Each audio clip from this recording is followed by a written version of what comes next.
Dans l'immensité brûlante du Sahel, là où le sable avale les routes et où les fusils parlent plus fort que les prières, un rêve fou se lève des cendres. Là, au cœur d'un Burkina Faso à genoux déchiré par les coups d'État, la misère et l'oubli, une voix s'élève, calme mais ferme. Je transformerai les ruines en espoir. Cet homme, ce n'est pas un politicien. C'est Ibrahim Traoré, un soldat du peuple. Un homme qui aurait pu choisir la facilité, un exil doré, 1 milliard de dollars, offerts en secret par les puissances occidentales, une villa surveillée, une vie de luxe. L'Amérique et l'Europe voyaient en lui une menace si le modèle Traoré s'étend leur domination économique en Afrique vacillera. Mais il a tout refusé. Il a choisi la poussière des chantiers plutôt que les tapis rouges. Il a affronté les tentatives d'assassinat, les trahisons, les sabotages. Et chaque attaque l'a rendu plus fort. Car il portait un serment silencieux, libérer le Burkina Faso et l'Afrique à la tête de la fin de la dépendance et de l'humiliation. Ainsi commence cette épopée. Une nation blessée, un homme seul, et un peuple prêt à rêver de nouveau. Il ne s'agissait pas d'un miracle, juste d'un homme qui regardait les ordures comme une ressource. Ibrahim Traoré savait que la reconstruction d'un pays ne commencerait ni par des discours, ni par des sommets internationaux, mais par la poussière, la sueur et une idée apparemment absurde. Dans les rues défoncées de Kaya, de Tenkodogo ou de Gaoua, les ambulances restaient bloquées, les bus scolaires patinaient dans la boue et les marchés mouraient d'isolement. Chaque saison des pluies effaçait les routes comme un tableau fragile. Et pourtant, dans cette détresse, Traoré a vu une opportunité. Des pneus, usés, carbonisés, jetés dans les rivières, brûlés dans des décharges sauvages. Il les a récupérés, lavés, empilés. Puis, avec une équipe d'ingénieurs locaux, il a ordonné qu'on les pose sur le sol et qu'on construise dessus. Une technique simple mais révolutionnaire des couches de pneus compactées, scellées avec un ciment polymère développé localement, résistant à la chaleur, à l'humidité, aux secousses sismiques. Le résultat, des routes 40% moins chères que les standards internationaux. Flexibles, résilientes, presque vivantes. Les premières images ont circulé sur Africa News, des enfants courant sur ces routes noires brillantes, des femmes accouchées, à l'hôpital, attendant des commerçants atteignant enfin les villes sans briser leurs roues. Burkina Faso recommençait à respirer. Mais ce n'était pas qu'une prouesse technique, c'était une vision humaine. À chaque étape, du ramassage des pneus au tri à la pose, ce sont des milliers de jeunes burkinabés qui ont été mobilisés. Les mains sales, les fronts en sueur, mais le regard fier, ils bâtissaient leur pays mètre par mètre. Le chômage baissait, le moral montait, et le sentiment de dignité renaissait. Là où la communauté internationale n'avait vu que Ruine Traoré, avait vu un avenir circulaire écologique et souverain. Des délégations du Mali, du Niger, du Tchad affluaient pour comprendre. Des médias européens parlaient enfin de révolution verte à l'africaine. Et dans les coulisses, certains lobbyistes du bitume grinçaient des dents, un pays pauvre venait de prouver qu'il existait mieux moins cher, et sans eux. Ibrahim Traoré, lui, ne cherchait ni à impressionner ni à provoquer. Il construisait, il réparait, il préparait le terrain pour ce qui allait suivre l'eau, car une route aussi solide soit-elle ne vaut rien sans un champ irrigué. Et il le savait, la prochaine bataille se gagnerait dans les canaux. Les routes avaient reconnecté les hommes. Mais pour nourrir les âmes et la terre, il fallait l'eau. Dans le cœur aride du Sahel, les anciens disaient vraiment qu'il fallait prier les cieux, que seule la pluie pouvait offrir le miracle. Mais Ibrahim Traoré lui avait d'autres projets. Si l'eau ne vient pas à nous, nous irons la chercher. Il l'avait promis aux paysans de Barsalogo, de Dori, de Titao, ces hommes qui semaient, sans récolter, dont les champs desséchés portaient les cicatrices d'une génération trahie par le climat. Là où d'autres avaient vu le désert, Traoré a vu un potentiel hydrique insoupçonné, un réseau de canaux. Pas un simple projet d'irrigation, un système capillaire qui allait puiser l'eau des pluies rares, la stocker dans des bassins intelligents et la redistribuer toute l'année. Conçu par des ingénieurs burkinabés, piloté par des jeunes formés dans les universités de Ouagadougou et de Bobo-Dioulasso. Chaque canal n'était pas seulement une tranchée dans le sol, mais un acte de résistance contre la famine. Dans le village de Komsilga, une vieille femme Awa montrait les sillons humides de son champ. Avant, c'était de la poussière. Maintenant, c'est de la vie. Les chiffres parlaient d'eux-mêmes, les rendements agricoles augmentaient par de 45% en moins de 2 saisons. Des légumes, des céréales, des fruits, non seulement pour nourrir le pays, mais pour l'exportation. Burkina Faso devenait exportateur net de denrées alimentaires. Mais ce projet ne s'arrêtait pas à la technique. Il redonnait foi aux oubliés. Les jeunes qui hier encore rêvaient tant de l'exil vers l'Europe devenaient entrepreneurs agricoles, bâtisseurs de leur propre avenir. Des coopératives naissaient dans des marchés se structuraient et la dépendance aux aides alimentaires fondait comme neige au soleil. Africa News titrait « Le miracle de l'eau, burkinabé ». Bloomberg publiait une enquête sur la baisse des importations de riz dans toute la région. L'Union européenne, elle, s'inquiétait discrètement, et si les pays du Sahel devenaient autosuffisants? Car au fond, ce n'était pas seulement de l'eau qui coulait dans ces canaux, c'était une nouvelle souveraineté. Et avec elle, un nouveau danger pour l'ordre établi, un pays africain qui ne demande plus, mais qui inspire. Face à cela, Ibrahim Traoré recevait des offres, des pressions, des menaces. Mais comme pour les routes, il répondait toujours par le même geste, il traçait. Encore et encore. Des kilomètres de canaux, des kilomètres d'espoir. Et au bout de chaque rigole, une nouvelle promesse. Demain, vos enfants ne connaîtront plus la soif. Après les routes et l'eau, Ibrahim Traoré leva les yeux vers l'horizon. Là où les autres voyaient dans la chaleur accablante du Sahel, lui vit une ressource inépuisable, le soleil. Et ce soleil allait devenir le moteur d'un rêve fou, construire la première ville 100% solaire d'Afrique de l'Ouest. Au cœur du plateau central de Burkina Faso, les plans d'une cité futuriste sortaient vent de terre. Pas une ville de verre et de béton, mais une cité écologique pensée pour les hommes, enracinée dans la culture burkinabé, mais ouverte à la modernité. Son nom Solaria Faso, un symbole, un manifeste, un choc. Chaque toit, qu'il s'agisse d'une maison, d'une école, d'un dispensaire, était recouvert de panneaux photovoltaïques. Les rues, elles étaient pavées, non pas d'asphalte importé, mais de matériaux recyclés produits localement. Les lampadaires, les feux de signalisation, les réseaux Wi-Fi, tout fonctionnait à l'énergie solaire.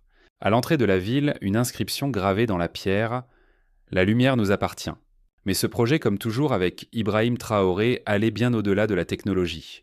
Solaria Faso, c'était une réponse à l'humiliation énergétique, car trop longtemps les pays d'Afrique avaient tard vécu dans l'ombre, dépendant du fuel du gaz importé des générateurs hors de prix.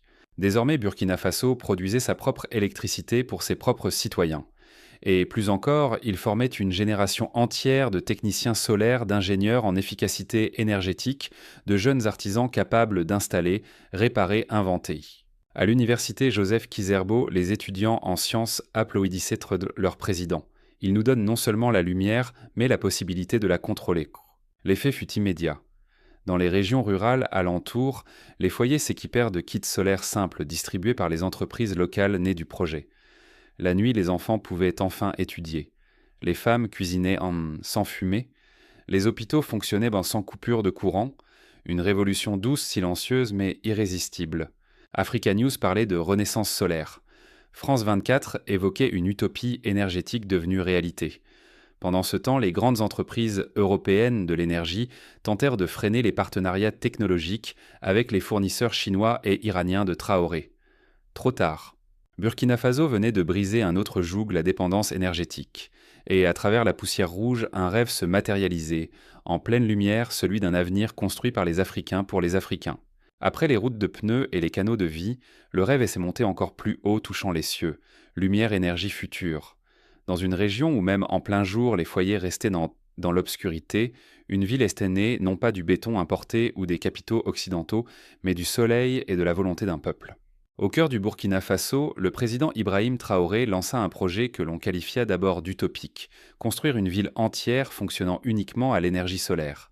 Pas un quartier, pas un bâtiment pilote, une ville entière, moderne, propre, indépendante. Dans ce pays où des enfants faisaient leurs devoirs à la lumière d'une lampe à pétrole, où les mères cuisinaient encore au feu de bois, chaque toit de maison, d'école, d'hôpital, d'usine serait désormais orné de panneaux photovoltaïques. Ici, pas de lignes à haute tension, pas de factures écrasantes, mais une autonomie énergétique maîtrisée par les habitants eux-mêmes. Ce n'était pas une ville, c'était un manifeste. Ibrahim Traoré savait que bâtir des murs ne suffisait pas. Il fallait bâtir des savoirs, des emplois, une conscience citoyenne. C'est pourquoi ce projet allait bien au-delà de l'énergie, il mobilisait des milliers de jeunes pour la fabrication, l'installation, la maintenance. Il formait une nouvelle génération de techniciens, d'ingénieurs, de gestionnaires d'énergie renouvelable. Pour la première fois, la lumière devenait un bien commun, non un luxe importé. Les réactions ne tardèrent pas. Africa News parla de « miracle solaire africain ». Des journalistes de CNN et Al Jazeera se rendirent sur place. Les images firent d'un le tour du monde des enfants, courant entre les maisons solaires des femmes, contrôlant les batteries, sur leurs smartphones des vieillards souriant sous les lampadaires de nuit. Mais surtout, ce projet réduisit la dépendance énergétique du Burkina Faso à des produits importés et polluants comme le diesel, le gaz ou l'essence. Une libération silencieuse mais redoutablement efficace. Une preuve éclatante que même un pays que l'on disait pauvre pouvait éclairer sa propre voie. Et dans cette ville que certains surnommaient déjà Solaria Faso, chaque rayon de soleil devenait une déclaration d'indépendance. Traoré ne construisait pas une capitale économique ou administrative. Il érigeait un symbole. Le premier territoire intégralement tourné vers l'avenir africain. Un avenir où la lumière n'est plus un privilège mais un droit. Si les routes construites à partir de pneus usés, les canaux d'irrigation creusés à la main et la ville solaire de Zignaré ont suscité l'admiration, c'est avant tout parce qu'ils ont incarné quelque chose de plus grand, le refus d'abdiquer, l'audace de croire en l'Afrique, par l'Afrique, pour l'Afrique. Du jour au lendemain, le Burkina Faso, autrefois marginalisé, est devenu un laboratoire de souveraineté populaire, observé de près par ses voisins. Au Mali, au Niger, au Tchad, des délégations techniques ont traversé les frontières pour comprendre non pas le secret d'une technologie sophistiquée, mais la force d'un projet porté par un peuple debout. Partout sur le continent, les réactions ne se sont pas fait attendre. Dans les universités de Dakar, les amphithéâtres résonnaient vent de débats sur les grands projets du président Ibrahim Traoré. À Niamey, des professeurs d'hydraulique citaient les canaux burkinabés comme exemple de résilience climatique. À Cotonou, des jeunes scandèrent dans les rues « Nous ne sommes pas condamnés à la dépendance ». Peu à peu, une conscience panafricaine semblait émerger des profondeurs d'un continent trop longtemps fragmenté. Africa News titrait en une « Burkina Faso, l'étincelle d'un réveil africain », tandis que des artistes poètes et rappeurs reprenaient le nom d'Ibrahim Traoré comme un mot de ralliement. Mais au-delà des mots, des actes concrets se multiplièrent. Le Burkina Faso signa avec le Mali un protocole de coopération sur la construction routière écologique. Avec la Guinée, un accord sur le partage de données agricoles. Avec le Niger, une initiative de mutualisation des ressources hydrauliques. Une dynamique nouvelle se dessinait, non plus dictée par des capitales européennes, mais par Ouagadougou, Bamako, Niamey, unis dans un même souffle. Lors d'un sommet discret entre chefs d'État sahéliens, Ibrahim Traoré sans emphase déclara « Le Sahel n'est pas une frontière, c'est une colonne vertébrale. Il est temps que cette colonne se redresse. » Et ces mots trouvèrent écho. Car pour la première fois, le rêve panafricain ne reposait pas sur des conférences internationales, mais sur du béton, de la sueur, de l'intelligence locale et une foi inébranlable. Burkina Faso, grâce à ses choix souverains, devenait bien plus qu'un pays en reconstruction. Il devenait le cœur battant d'une nouvelle géopolitique africaine où l'union ne serait plus une utopie mais une réponse aux défis partagés. Quand le vent souffle sur le Sahel, il emporte avec lui les murmures d'un peuple qui n'a jamais cessé d'espérer. Et aujourd'hui, ce vent transporte autre chose, le son d'un réveil collectif, le battement d'un continent qui refuse désormais de se taire. Les routes noires faites de pneus usés ne sont plus des curiosités, elles sont devenues les artères d'une nouvelle Afrique. Les canaux creusés dans la poussière ne sont plus des fossés oubliés, mais les veines nourricières d'une terre qui refleurit. Et au milieu du désert, une ville surgit solaire et libre comme un serment silencieux fait aux générations futures. Ibrahim Traoré n'a pas simplement gouverné, il a redéfini. Lorsqu'on lui proposa l'exil doré $1 milliard et une vie protégée à l'étranger, il choisit de rester. De marcher au milieu de son peuple, d'affronter les balles plutôt que d'accepter les chaînes dorées. Il savait que la véritable richesse ne se cache pas dans les banques suisses, mais dans le regard d'un enfant qui apprend à lire à la lumière du soleil burkinabé. Ce n'est pas seulement une histoire de développement. C'est une révolution du sens, une déclaration de guerre à la fatalité, une promesse faite à chaque paysan, chaque orphelin, chaque exilé que l'Afrique ne courbera plus l'échine. Les mots Burkina Faso, Ibrahim Traoré, Africa News Grand Projet résonnent désormais non comme des titres de presse, mais comme des mots de ralliement. Et alors que les drones balayent le ciel à la recherche d'ennemis invisibles, un autre combat se joue plus profond, plus noble, celui de la dignité. Un jour, les livres d'histoire raconteront cette époque. Ils parleront d'un homme jeune, d'un peuple blessé et d'un continent prêt à renaître. Et peut-être qu'ils termineront avec ces mots en « Il ne nous a pas donné la lumière. Il nous a appris à la produire nous-mêmes. On ne rêve plus avec les yeux fermés. On rêve avec les mains dans la terre, les pieds sur les routes, le cœur rempli de soleil. » Parole d'un vieux paysan de Tapoa émerveillé devant la nouvelle route en pneus recyclés qui relie enfin son village au centre de santé. Des collines poussiéreuses de l'Est aux places animées de Ouagadougou, une marée de voix s'élève. Ce ne sont plus des prières muettes ni des lamentations résignées, mais des chants d'espoir, des mots de gratitude, des cris de fierté. Fatimata, une jeune mère de Yaga qui a perdu sa fille, faute de route praticable pour l'ambulance, parle devant les caméras d'Africa News les larmes aux yeux. S'il y avait eu cette route il y a 2 ans, ma fille serait encore là. Aujourd'hui, quand je la vois depuis le ciel, je me dis que c'est Ibrahim qui l'a envoyée. Dans les villages de Seno, les enfants arrivent désormais à l'école à l'heure grâce à des routes qui ne se dérobent plus sous les pluies. À Gourma, les paysans ne prient enfin plus pour la pluie, ils veillant à ce que les canaux artificiels d'irrigation restent dégagés. Dans les faubourgs de la capitale, les étudiants révisent jusqu'à tard grâce à la lumière du soleil stockée dans des batteries locales. Et leurs rêves pour la première fois dépassent les frontières. Sur les réseaux sociaux, les hashtags Tchrar Grand Projet, Chram Burkina Faso, Kha Ibrahim Traoré, Kha Africa News explosent. Des vidéos de drones survolant les rizières, des selfies devant les stations solaires, des témoignages d'ouvriers transformés en héros du quotidien. Tout témoigne d'un changement profond, un peuple qui recommence à croire en lui-même. Les anciens ramasseurs de pneus sont désormais appelés ingénieurs de la route. Les installateurs de panneaux solaires deviennent des techniciens de lumière. Des titres simples mais porteurs d'honneur, d'utilité et surtout de reconnaissance. Un éditorialiste d'Africa News l'a écrit clairement, « Ce qui se passe au Burkina Faso, ce n'est pas du développement, c'est une réappropriation du futur. C'est un peuple qui se relève, c'est une dignité qui se reconstruit, c'est la foi après l'oubli. » Le sol du Burkina Faso, jadis piétiné par les puissances extérieures, commence à forger ses propres armes, non pas des fusils importés, mais des outils d'émancipation conçus par ses propres enfants. L'ère des dépendances touche à sa fin, celle de la souveraineté industrielle commence. Au cœur de Ouagadougou, un ancien entrepôt désaffecté a été transformé en atelier d'innovation technologique. Des imprimantes 3D tournent jour et nuit, modélisant des pièces mécaniques, des capteurs d'humidité, des filtres de pompes solaires, des drones agricoles miniatures. Le bruit des machines s'est mêlé au chant des jeunes ingénieurs diplômés ou autodidactes, tous unis par un même mot d'ordre, fabriqué localement, pensé globalement.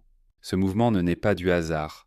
Il est le fruit d'une vision claire portée par Ibrahim Traoré, libérer le continent en le dotant d'une capacité de production indépendante. Et cette vision s'incarne dans un plan nommé « Grand projet souverain 2040 ». Au sein de ce plan, 3 axes. R&D endogène, soutenir la recherche dans les universités burkinabées. Fabrication modulaire, créer des chaînes d'assemblage locales adaptées aux réalités africaines. Partenariats horizontaux collaborés avec d'autres pays du Sud global, Iran, Pakistan, Cuba, Vietnam, en dehors des cercles occidentaux habituels. À Bobo-Dioulasso, un centre d'innovation rurale a vu le jour. Là-bas, des agriculteurs testent des capteurs de sol fabriqués sur place connectés à un réseau de données open source. À Kaya, des lycéens apprennent le codage dès l'âge de 12 ans, non pas pour rejoindre la Silicon Valley, mais pour construire leur propre vallée d'innovation sahélienne. Les résultats commencent à apparaître. Début 2025, Burkina Faso a pu produire localement 28% des composants utilisés dans les stations solaires nationales. Un chiffre encore modeste, mais déjà révolutionnaire, dans un pays qui, il y a peu, importait jusqu'au moindre boulon. Africa News parle d'une renaissance industrielle sans précédent. Des délégations d'ingénieurs nigériens et maliens affluent pour observer, apprendre, s'inspirer. Une ingénieure camerounaise en visite a déclaré « Ce que je vois ici, ce n'est pas une usine, c'est un cri d'indépendance. » Pour la première fois, la jeunesse burkinabé ne rêve plus d'exil. Elle rêve de concevoir, d'assembler, d'optimiser. Elle rêve de maîtriser les flux d'énergie, les réseaux de distribution, les systèmes autonomes. Elle rêve de rester. Et derrière chaque soudure, chaque code source, chaque prototype d'outil, il y a le visage invisible de Traoré, celui qui a choisi de dire non aux milliards occidentaux pour dire oui à la dignité africaine. Burkina Faso n'est plus une simple terre d'exploitation. Elle devient une terre de conception. Les vents du Sahel, qui jadis ne portaient que poussière et détresse, charrient aujourd'hui un autre parfum, celui de la dignité retrouvée. Là où l'horizon semblait figé dans la tragédie des routes, surgissent des eaux coulées des villes brillantes. Et au-dessus de tout cela, planent en silence les sentinelles du renouveau, les drones symboles d'une souveraineté conquise, non par la violence, mais par l'intelligence. Un matin, au-dessus des terres de Yaga, un drone solaire survole les anciens bastions du désespoir. Sous lui, un champ de maïs verdoyant danse au rythme du vent. Un enfant lève les yeux et murmure « Maman, regarde le ciel nous appartient ». À Ouagadougou, devant les caméras d'Africa News, le président Ibrahim Traoré s'avance seul sans escorte, vêtu d'une tunique simple. Il regarde la foule, puis les cieux. D'un ton calme mais ferme, il prononce ces mots.